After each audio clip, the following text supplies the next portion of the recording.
पश्चिम बंगाल के हुगली जिले से हृदय विदारक हादसे की खबर सामने आई है। बलागढ़ के जिराट पंचायत के रहने वाले 53 वर्षीय किसान निताई दास की जान एक टूटे बिजली के तार ने ले ली। निताई दास रोज की तरह सुबह खेत में भिंडी तोड़ने के लिए गए थे, लेकिन जिराट कालीतला के पास सड़क पर गिरे 11,000 वोल्ट के बिजली तार को सुबह के अंधेरे में वह देख नहीं सके। तार उनकी साइकिल के हैंडल में उलझ गया और उन्हें तेज बिजली का झटका लगा। घटना के समय वहां कोई नहीं था, जिससे वे काफी देर तक सड़क पर ही पड़े रहे। झुलसने से उनका एक हाथ, दाहिना घुटना और पूरा शरीर बुरी तरह से झुलस गया। बाद में लोगों ने उन्हें देखा और बिजली विभाग को सूचना दी, जिसके बाद सप्लाई बंद की गई। बताया जा रहा है कि ये तार काफी पुराना था और ताड़ के पेड़ की डाल गिरने से टूटकर गिर गया था। मृतक के बड़े भाई सौपन दास ने इसे पूरी तरह बिजली विभाग की लापरवाही करार दिया। निताई दास ही परिवार के एकमात्र कमाने वाले सदस्य थे। उनकी मौत से घर में मातम पसरा है। परिवार को सरकार से मदद की उम्मीद है।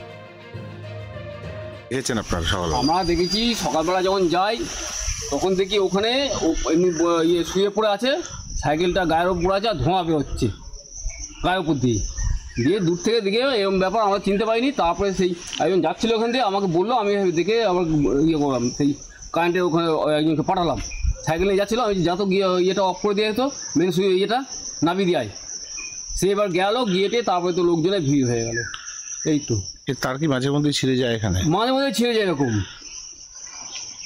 কাজ হয় না ঠিকঠাক। কাজ কোথায় ঠিক হয়? কাজ ঠিকঠাক করে তো এই তো খুলে দিয়েছে। সেই কবে ইয়ে হয়েছে ওই কী বলে ওটা আয়লা ইয়ে কী ঝড় বলে আমফান, সেই ঝড়ের সময় সব ইয়ে খুলে দিয়েছে। তো আর সেই গার্ডটা গার্ড ছিল মাঠে ভালো নেই, মাঠে বাচ্চারা খেলে, এইসব বাচ্চারা খেলে মাঠে, কোন সময় কী হবে না হবে বলা মুশকিল। পুরো কেবিল করতে এখান থেকে মাঠ পুরো কেবিল করতে, একদম যেখান থেকে 11 লাইন হয়েছে ওখান থেকে পুরো কেবিল করতে, নাহলে তার জয়েন্ট হবে না। আপনাকে আজকে আটকাবেন, যখন হবে আটকাবেন আজকে? হ্যাঁ আটকে দিয়েছি। প্রথমে জুড়তে এসেছিল, আটকাতে হবে। প্রথমে জুড়তে এসেছিল। হ্যাঁ বলা কথা। আপনার কি নাম? ছিল শিবশঙ্কর বিশ্বাস। আপনি এখানকারই বাসিন্দা? আমরা এখানকারই ছিল। ঠিক আছে, তো আমরা কাজ করতে দিইনি। আমরা বলেছি যে আমাদের টোটাল ওটার কেবিল করতে হবে, আর না হলে নিচে থেকে সেফটি দিতে হবে। ঠিক আছে, সেফটি দিলে আমরা তাহলে এখানে কাজ করতে দেবো। তার এখন ছেঁড়া অবস্থাতেই পড়ে আছে। ঠিক আছে, আর সব থেকে প্লাস পয়েন্ট কি হচ্ছে, যেহেতু মাঠটা একটা মেলা চলে আমাদের, রথের মেলা। ঠিক আছে, সেটা আমি ইয়ে থেকে যে মানে প্রশাসনের যে আধিকারিক এসেছিল, আমি ওনাকেও বলেছি।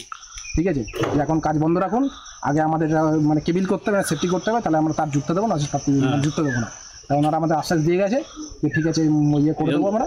কাজ বন্ধ হয়ে পড়ে আছে, এখন স্টাফেরা আসছে, আমরা কাজ করতে দিইনি। আগে ওটা কেবিল করতে হবে, তাহলে আমরা কাজ করতে দেবো, কাজ করতে দেবো না। আজকে একজন মারা গেলেন এখানে,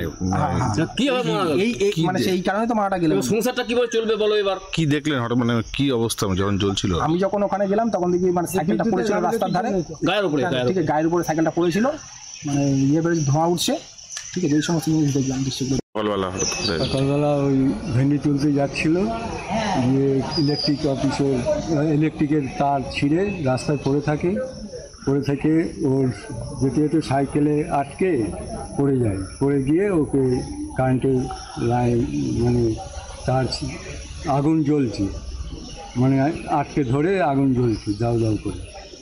তখন কারেন্টের মানে ওই ইলেকট্রিকের অফিস মানে ওই করে দেয়, লাইন বন্ধ করে দেওয়াতে তারপর লাইন মানে আগুনটা জ্বলা বন্ধ হয়ে যায়। আপনারা তো প্রতিদিনই মাঠে যান? আমরা প্রত্যেক দিনই মাঠে যাই, প্রত্যেক দিনই ভেন্ডি তুলতে যাওয়া হয়। সেই দিন হঠাৎ পড়ে আছে কে জানেন, এরকম অবস্থা। কটার সময় হয়েছে আজকে সকালে? ও তো গেছে 4:30। ও মানে 4:30 5টাতেই এই অবস্থা হয়েছে।